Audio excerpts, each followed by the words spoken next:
Hey guys, it is Matt from Armstrong Gaming here. We are doing the Alchemy special here for Skyrim.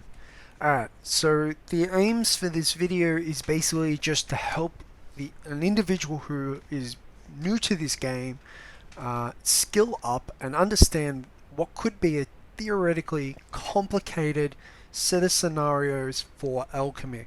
I'm probably talking this up a bit, probably scaring you a little bit. I'm trying not to. So, we're going to talk very slow and steady through this. I haven't practiced this, so it's going to be a little weird. Alright, so we've got a B here. You can see that it's got Restore Stamina. Has three other unknowns.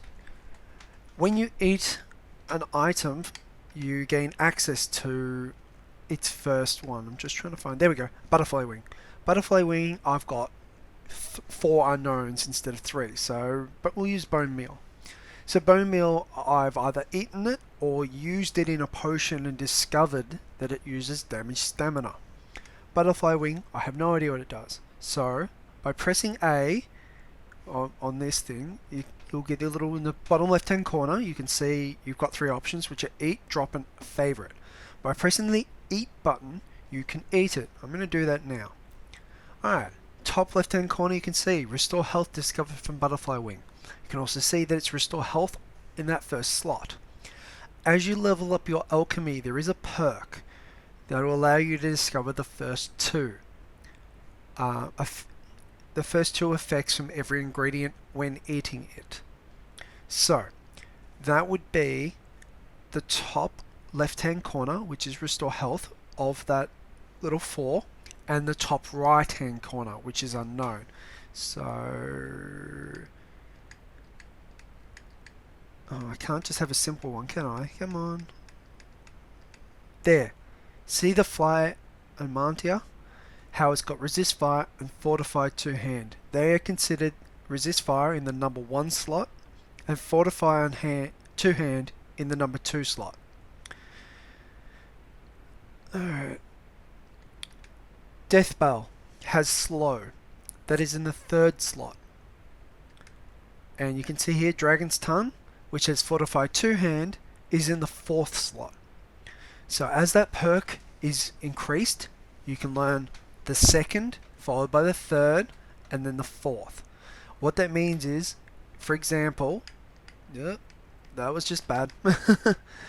We have another one like we had, the juniper berries, where they're all unknown. If I had that perk maxed out, and it said you learn the first 4, I would eat it once and learn all of them. Okay, so the key to alchemy is knowing what every one of those slots are. You can look up guides. I'm going to be assuming that you're not looking up guides and you're learning to play as though the internet, you've got no access to the internet, i.e. you cannot look it up online, you cannot get cheats, and you're not getting any help from any friends.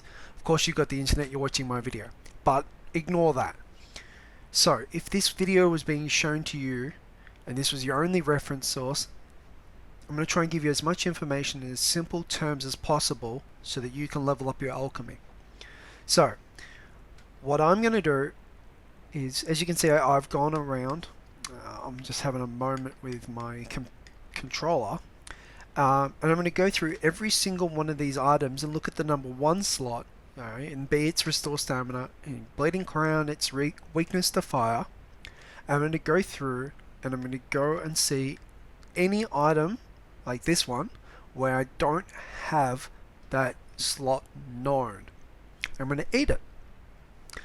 There is one item in this game that you will not and should not eat: Jarin root.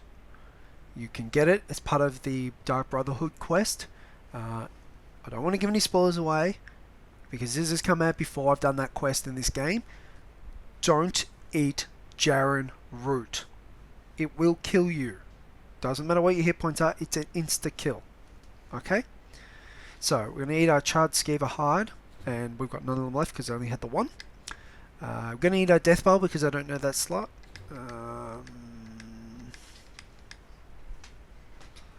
And we're going to go through and just sort of do all the ones that haven't got that slot known. There's another one. There's another one. There's another one.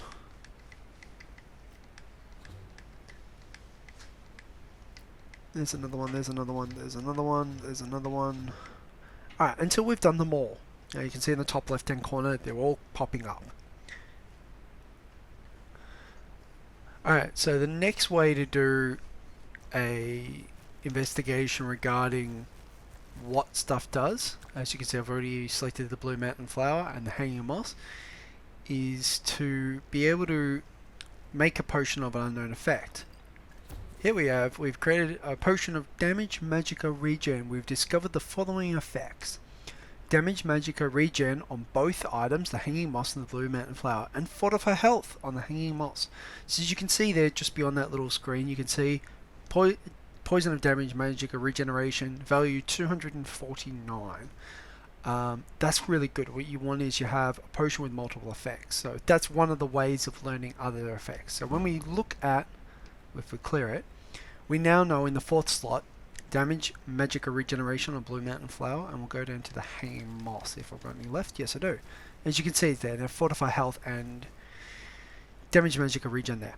Alright, so we're going to select 3 different ones. I just got to find weight. And we're going to have a look at basically the way I do potions. Alright, cool. So this is a potion of fortify health. So what you want to do is you can have up to 3 ingredients, but you want to use 2. It's more efficient to use less ingredients than more. Sometimes you get more value out of using more, not always. So I'm going to show you the best way of going what's best. So it's all about adding on and taking off ingredients. So ingredient A, ingredient B, ingredient C make potion X. But also you've got other combinations. Ingredient A and C might make potion Y. And B and C might make potion Z, and A and B might make potion, I've run out of letters, W. So you can possibly get 4 potions out of this. So we're going to try and get the best one. So with all 3 in, we have a value of 45. So this is important when you actually go down into your ingredient listing here and you go, I want to do fortify health. So as you can see here, clear selections, click, click, click. So it comes out under that because I've got other ones that do it. Sorry, wrong button. We'll just go back into here and we'll do it this way. Where is it? Butterfly wing. Hanging moss and wheat. Thankfully I've got enough. Alright, cool. So this is going to heal you by 22 points and increase your health total by 18 points for 60 seconds. So let's have a look. Let's remove that. It's doing potion of unknown effect. Why is it doing that? Okay, so the reason it's doing that is because butterfly wing does only restore health and this does only fortify health. So clearly there's an overlap here. Alright, so they both do fortify health. And the reason you add in the third one is to get the both abilities. Bam. Oh, we also discovered a new effect, damage magicka on the butterfly wing. Cool. So it does 3 effects in fact, and it's jumped its value again. Alright, so let's clear that and let's look for another set where we can just do multiple ones. Alright, so fortify health. Let's do fortify magicka. What options have I got there? No, don't have enough options there. Alright, cool. So click all of them. So slaughterfish scales, thistle branch, and white cap. Put all 3 in, it's worth 100. Move that off, it's still worth 100. Move that off, it's worth 40. Move that off, it's worth 40. Okay, so we can clearly see that these 2 have a double up effect. So you can see it's got resist frost and fortify armor here on the scales, and also on the thistle branch. So putting those together will give us 100, but adding the white cap, which only has fortify heavy armor, won't increase its value. See, it's at 100. Add in the white cap, no increase in value. So why waste your white cap ingredients? Just do these 2. So what I'm trying to say is sometimes adding that third one in is very good because you can get 3, sometimes 2 You want to aim for 2 if you're doing 3 ingredients. You want 2 effects because it increases the value. But if you can use 2 and still get 2 effects, or even 3, better. So less ingredients, more effect. Just try and keep it that way. Use the minimum amount, which is 2, to get 2 or more effects. So this potion of resist frost is financially better than that one of just fortify heavy armor. So I'd make this one every time. And then once that's done, you're left with just the normal one, which is not as good. So I hope that helps.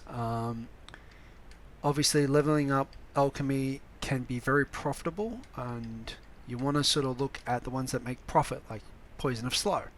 167 because the value of your potion dictates how much you level up. I'm going to try and just get to the next level. Yep. No, ran out of those. Alright, so we're at level 24 now of our alchemy skill. Watch how much it takes just to get that bar up a little bit. So we're going to craft 5. You can see it's moving ever so slowly. Now we do 1 slow. That is as much of a jump. Value has a direct effect on how much your alchemy skill levels up. Make the potions that you need first, so you fortify health and also restore in the 1 potion. Also do the same for magicka. After that, do the ones that cost the most in terms of value, so the ones that output the most value. Then do whatever you've got remaining, and then after you've done that, mix and match potions until you have all your known effects in all your ingredients. So just go for potions of unknown effect and see if they match up. If they're not, meh. If you manage to get your alchemy up high enough so that way you can eat and gain multiple effects from eating it, that is more efficient. Do that. Alright, this is Matt from Armstrong Gaming, and that is the alchemy tutorial. I hope that's been helpful. If there's any questions or you need anything further explained, leave a comment, leave a like. I'll get back to you with a more in-depth thing, more in-depth detail, and I will explain myself further. Alright, have a good night and good gaming, guys.